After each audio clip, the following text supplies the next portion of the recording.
Welcome back to the channel, dear viewers.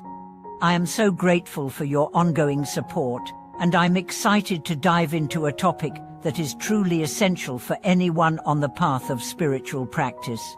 Today, we are going to talk about something that may seem simple on the surface, but holds profound significance in the practice of chanting Buddha's name. Before you begin chanting, there is one crucial thing that must be done first, otherwise, no matter how diligently you chant, you might find yourself unable to truly connect with the Buddha. Does that sound surprising? It certainly is a key insight that could change how you approach your practice. So, what is this essential thing? The answer is simple, yet profoundly important: let go. That's right. The key to truly connecting with the Buddha when chanting his name lies in the art of letting go. In this video, we are going to explore why letting go is not just a suggestion, but an absolute necessity before you begin chanting Buddha's name. This practice will not only determine how effectively you can cultivate peace and calm through your chants, but it will also shape the results of your spiritual journey. Let's dive into this concept and explore why it's so important. We all know that chanting Buddha's name is one of the core practices in Buddhism, especially in the Pure Land school. It is often said that chanting Namo Amitufot with sincerity and devotion can lead one to the Western Pure Land of Amitabha Buddha. But if we take a closer look at the practice, we realize that there's more to it than just repeating words. If we do not prepare our hearts and minds beforehand, we might find that our chanting falls flat, lacking the depth and connection that we are truly seeking. So, why is this the case? Why is it that sometimes, no matter how hard we try, our chants seem to make little difference? It all begins with the condition of our minds. Imagine trying to write with a pen that has no ink. No matter how much you try to write, nothing will appear on the paper. Similarly, when we chant without first letting go of the distractions and burdens in our hearts, it's as if we are trying to connect with Buddha through a mind that is full of clutter. Just as the pen cannot write without ink, our chants cannot reach the Buddha if our minds are not clear and still. The story of the Brahmin and Buddha's teaching. Let's delve deeper into this concept through a famous story in Buddhism. It's a simple yet profound tale of a Brahmin who was trying to offer flowers to the Buddha. He walked toward the Buddha with great reverence, holding a bouquet in his hands, and as he neared the Buddha, he offered the flowers. The Buddha, however, did not immediately accept his offering. Instead, he simply said, "Let go." The Brahmin was confused. He had both hands full of flowers, so he let go of the flowers in one hand, thinking that he had completed the task. But Buddha's words came again. Let go. He was now left with only one hand holding flowers, and still, Buddha repeated the instruction. Let go. At this point, the Brahmin was perplexed and asked, "Venerable Buddha, I have let go of the flowers in both hands. What more do you wish me to let go of?" The Buddha smiled gently and replied, "I want you to let go, not of the flowers in your hands, but of the attachment and delusions in your heart." This story is a perfect illustration of the deeper spiritual teaching in Buddhism. While the Brahmin physically let go of the flowers, his heart was still clinging to his expectations and desires. Similarly, when we chant Buddha's name, we must also let go of our attachments and distractions. If we do not, no matter how many times we chant, it will be like water flowing on the surface of a pond. No ripples will form. Our chanting needs to sink into the depths of our hearts, and for that to happen, we must first clear away the inner obstacles that prevent us from connecting with the Buddha.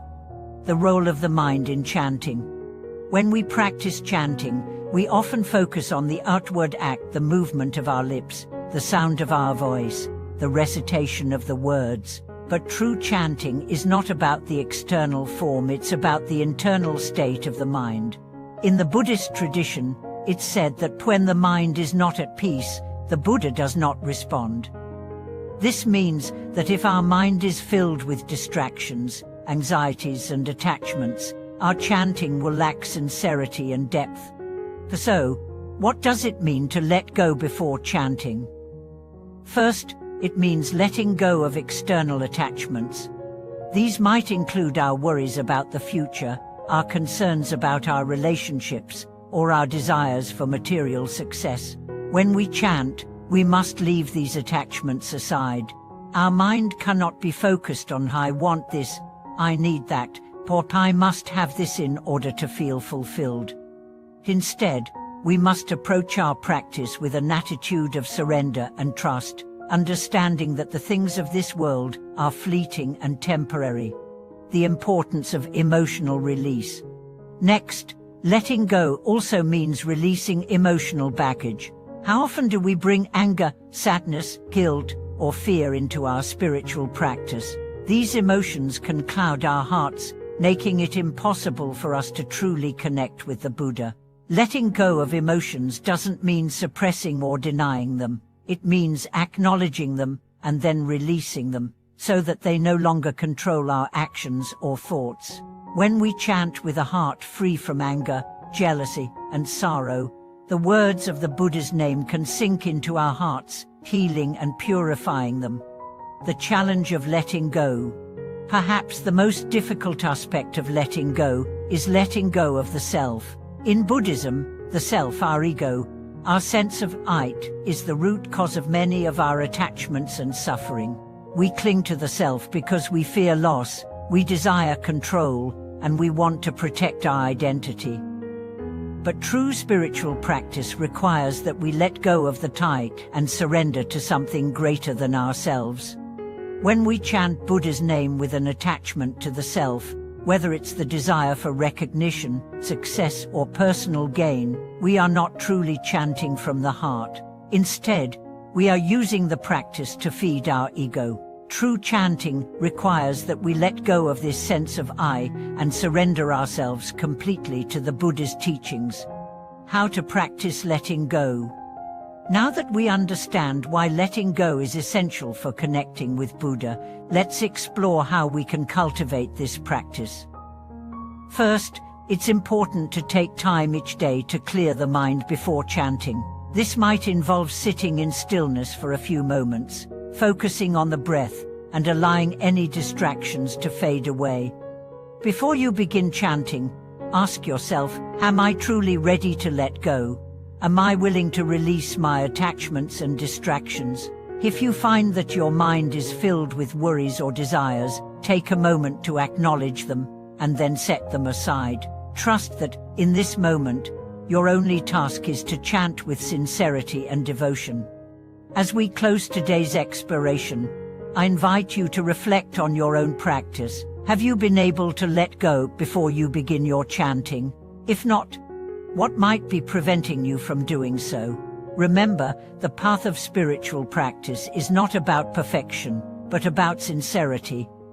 Each time you chant, try to bring your full heart and mind into the practice, letting go of everything that is not essential in that moment. Thank you so much for joining me today. I hope this discussion has been enlightening, and I encourage you to share your thoughts and experiences in the comments below. Don't forget to like, subscribe, and click the bell for more videos on deepening your spiritual practice. See you in the next one, and may your chanting bring you peace and clarity.